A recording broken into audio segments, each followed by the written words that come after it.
Assalamualaikum warahmatullahi wabarakatuh. Halo semuanya, perkenalkan nama saya Gita.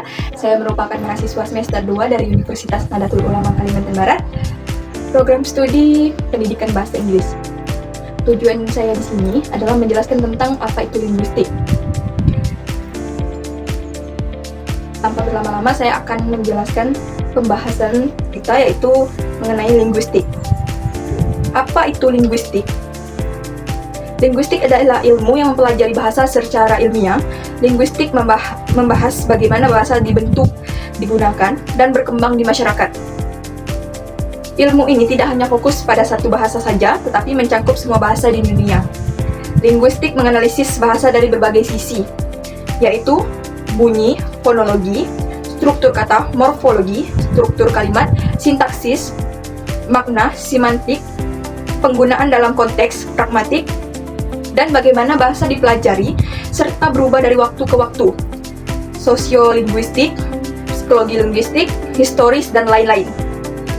Yang pertama yaitu kita akan membahas tentang fonologi. Fonologi adalah cabang ilmu yang mempelajari tentang bunyi-bunyi bahasa, bagaimana bunyi tersebut dibentuk, dan bagaimana mereka berfungsi dalam sistem bahasa. Fonologi memiliki dua cabang utama, yaitu fonetik dan fonemik. Fonetik adalah bagaimana bunyi-bunyi bahasa diproduksi, ditransmisikan, dan diterima tanpa memperhatikan apakah bunyi tersebut membedakan makna. Sedangkan fonemik mempelajari fenom, yaitu unit terkecil yang dapat membedakan makna. Contoh, dalam bahasa Indonesia bunyi p dan b dalam dua fenom yang berbeda. Perbedaan satu bunyi ini dapat mengubah makna secara keseluruhan. Misalnya, pada kata paku dan baku, penggantian bunyi p dan b menghasilkan makna yang sama sekali berbeda. Yang kedua, kita akan membahas tentang morfologi. Morfologi adalah cabang linguistik yang mempelajari struktur internal kata, yaitu bagaimana kata-kata dibentuk dari unit yang lebih kecil yang disebut morfem. Morfem adalah unit gramatikal terkecil yang memiliki makna. Contoh, morfem bebas adalah morfem yang dapat berdiri sendiri sebagai kata seperti rumah, makan, dan baca.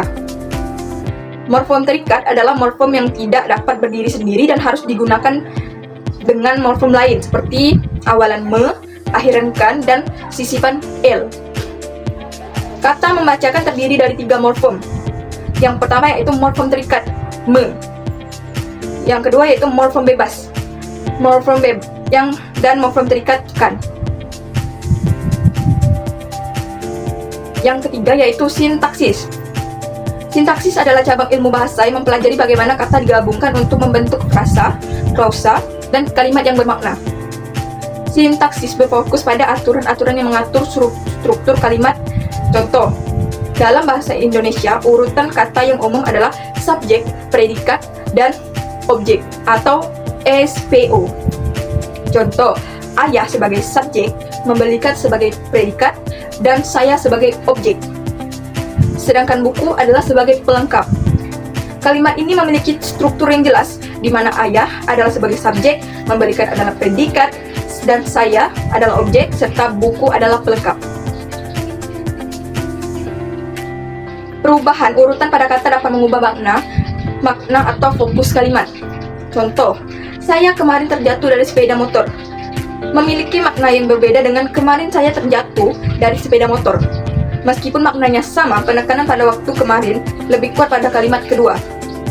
Yang keempat yaitu semantik. Semantik adalah cabang linguistik yang mempelajari makna dalam bahasa. Semantik meneliti bagaimana makna diciptakan, diinterpretasikan, dan dihubungkan dalam kata, frasa, dan kalimat. Contoh, makna leksikal adalah makna dasar atau makna kamus dari sebuah kata. Misalnya kata meja. Secara leksikal berarti perabotan rumah tangga yang memiliki permukaan datar dan kaki-kaki sebagai penyangga. Makna gramatikal muncul akibat proses gramatikal seperti pengimbuhan. Contohnya pada kalimat kuda berlari cepat. Imbuhan ber pada kata lari menunjukkan bahwa subjek kuda melakukan tindakan berlari, memberikan makna gramatikal pada kata tersebut.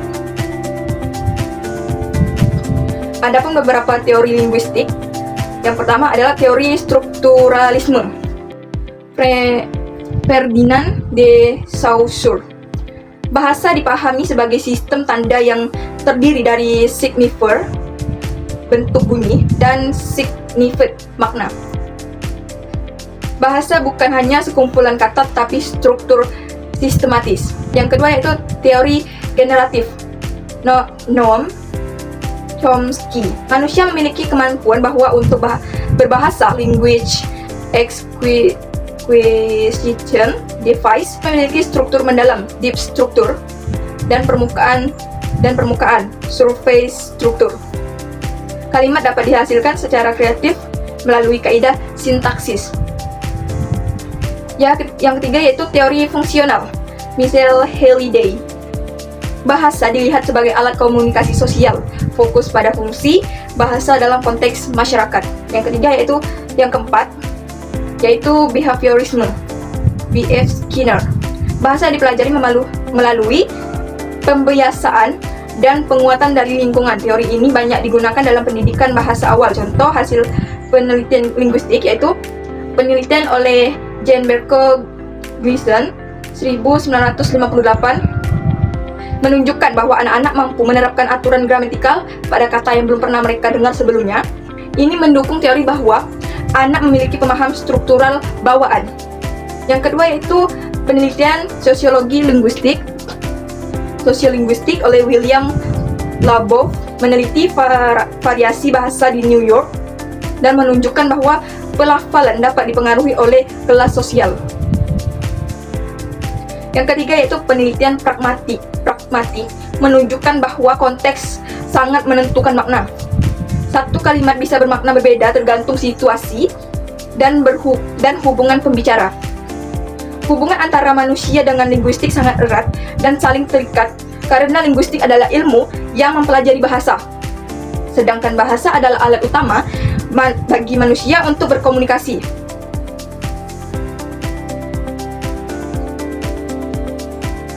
Adapun penjelasannya yaitu manusia sebagai makhluk berbahasa. Kemampuan berbahasa adalah ciri khas manusia, tidak seperti makhluk hidup lainnya. Manusia memiliki sistem bahasa yang kompleks dan bisa digunakan untuk menyampaikan pikiran, perasaan, dan ide. Sejak lahir, manusia belajar bahasa dari lingkungan sekitar melalui proses yang disebut perolehan bahasa, language acquisition.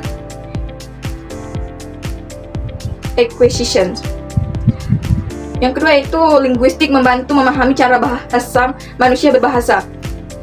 Linguistik menjelaskan bagaimana manusia memproduksi, memahami, dan menafsirkan bahasa. Misalnya, dalam bidang fonetik, kita belajar bagaimana manusia menghasilkan suara. Dalam bidang semantik, kita memahami bagaimana manusia memberikan makna pada kata dan kalimat. Ketiga, bahasa sebagai cerminan budaya dan pikiran. Bahasa yang digunakan manusia mencerminkan cara berpikir dan budaya mereka. Linguistik mempelajari perbedaan bahasa dan berbagai kelompok manusia yang menunjukkan bahwa bahasa membentuk cara pandang manusia terhadap dunia. Keempat, linguistik dan perkembangan sosial manusia. Bahasa memungkinkan manusia untuk hidup bermasyarakat, bekerja sama, menyampaikan ilmu, serta membentuk hukum dan pemerintahan. Ilmu linguistik penting dalam pendidikan, politik, hukum, sastra, teknologi, dan komunikasi. Contoh yaitu seorang anak belajar berbicara dalam bahasa ibu dengan mendengarkan dan meniru di sekitarnya. Proses ini dijelaskan melalui linguistik kognitif dan psikologi linguistik. Yang pertama yaitu proses anak belajar bahasa ibu. Penjelasan melalui linguistik kognitif dan psikolinguistik. Linguistik kognitif dapat memandang bahasa sebagai bagian dari proses mental dan pengalaman manusia. Psikologi linguistik meneliti bagaimana bahasa diproses dan dipelajari oleh otak, termasuk cara anak-anak memahami dan menghasilkan bahasa. Contoh, seorang anak mendengarkan ibunya berkata, "Ini bola." Setiap kali ibunya mengucapkan itu sambil menunjuk ke arah benda bundar berwarna merah, anak akan mengaitkan suara bola dengan objek tersebut. Lama-kelamaan, otak anak akan membentuk pola hubungan antara kata dan makna. Ketika anak mulai bisa berbicara, Dia pun meniru dan berkata bola meskipun pengucapan belum sempurna. Inilah proses kognitif dan psikologi linguistik bekerja secara alami. Can you say ball? Can you say ball?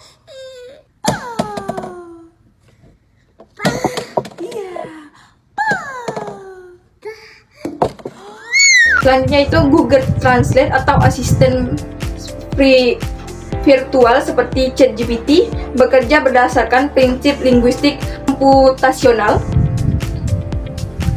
Linguistik komputasional pada Google Translate atau ChatGPT adalah cabang linguistik yang menggunakan algoritma dan komputer untuk berproses bahasa manusia. Contoh, saat kamu mengetik apa kabar ke Google Translate dan menerjemahkannya ke dalam bahasa Inggris, sistem akan mencocokkan frasa tersebut dengan jutaan data bahasa yang sudah dipelajari oleh model. Google Translate dapat memberikan penerjemahan yaitu how are you? Karena modelnya telah dilatih dari banyak teks dui bahasa, pemikiran juga. Demikian juga, ketika kamu bertanya ke ChatGPT, bisakah bantu membuatkan puisi cinta? ChatGPT akan menganalisis struktur kalimat, mengenali konteks dan gaya bahasa, lalu menyusun belasan berdasarkan pemrosesan bahasa alami, natural language processing, yang merupakan bagian dari linguistik komputasional.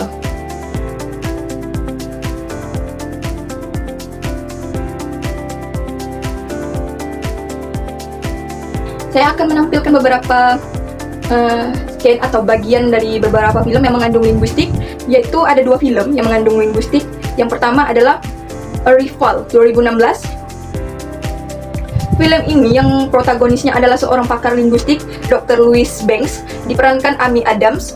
Ia direkrut dengan mencoba memahami bahasa alien yang unik, berupa tulisan melingkar, hipetotbi, dan suara yang organik. Film ini menampilkan riset linguistik eksperimental serta teori seperti Sapir-Whorf yang menunjukkan bagaimana bahasa asing dapat mempengaruhi cara berpikiran manusia.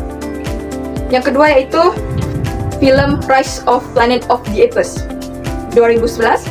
Terdapat beberapa scan yang mengandung unsur linguistik khususnya terkait perkembangan bahasa, komunikasi, terutama pada karakter Caesar, seekor simpase yang mengalami peningkatan kecerdasan akibat obat ALZ 112.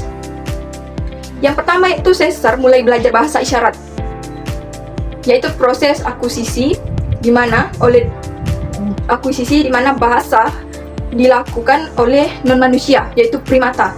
Bahasa isyarat sebagai sistem komunikasi formal, menunjukkan bahwa bahasa bukan hanya bicara tetapi juga simbolik. Yang kedua, Caesar mengatakan no di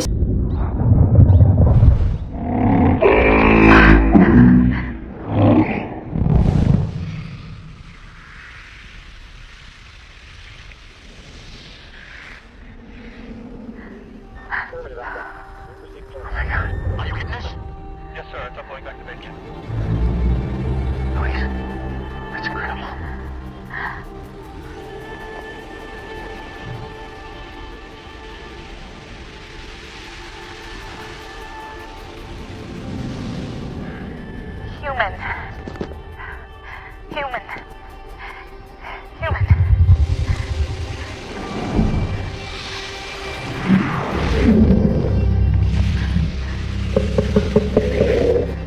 Okay, slow down.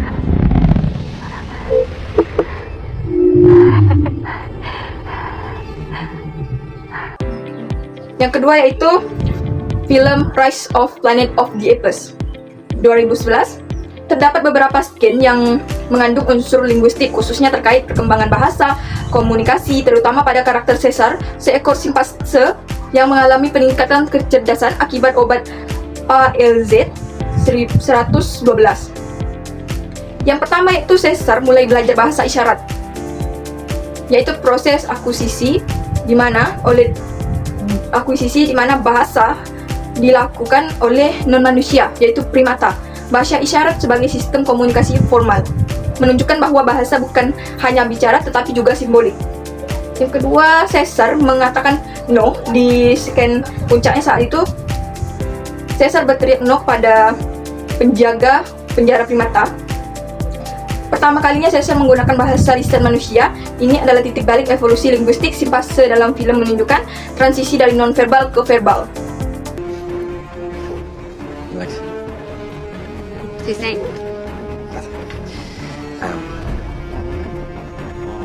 Okay. What's he saying now? Well, he thinks that. Go on. Get back in your cage. I'm warning you. On, get! That's it. See? What you get? Now get back! What's wrong with you? Stop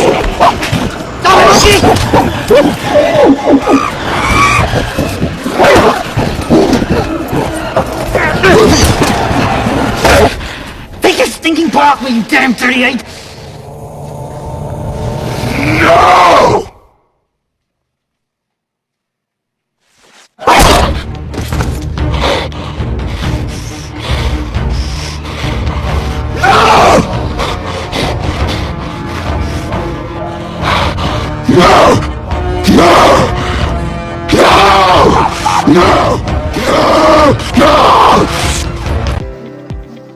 Kesimpulan linguistik. Linguistik adalah ilmu yang mempelajari bahasa secara ilmiah dan sistematis.